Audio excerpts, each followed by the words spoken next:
Við erum stödd á bensínstöð við Laugaveginn og héðan eru stór fréttir. Starfsmennirnir hafa ákveðið að efna til sinna eigin kosninga og því sem er að gerast í þjóðfélaginu í kvöld. Og hér hjá mér eru Georg Bjarn Freðarsson, vagnstjóri, og Ólafur Ragnar, starfsmaður á plani. Hvernig ganga kosningarnar starfsmannasjóðinn, Georg?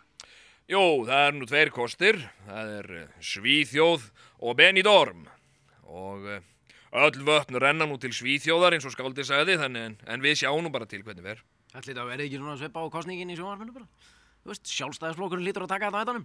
Heldurðu það? Nei, það stór efast ég Af hverju segirðu það? Vegna þess að ég held að fólk sé orðið langþreytt á ofríki sjálfstæðisflokksins og ég held að í kvöld verði gagger breyting þar á. Ég fór nú í kosningapartíðana hjá sjálfstæðismönnum og Gísli Marteinn var þarna.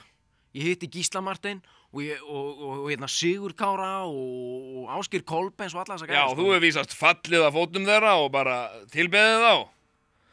Nei, ég held að fólki í landinu sé ekki þeir kjánar að það sætti sig við þetta mikið lengur.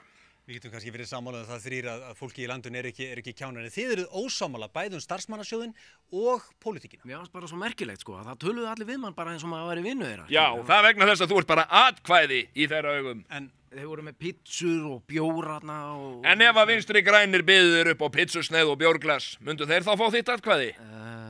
Já. Já, við skulum snúa okkar að kjarnamálsi sem starfsmannasjóðurinn. Þú, Ólafur Ragnar, vilt fara til Svíþjóðar?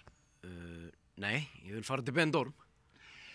Þá höfum við það, þetta var fólkið á götunni og það sem það hefur að segja málin.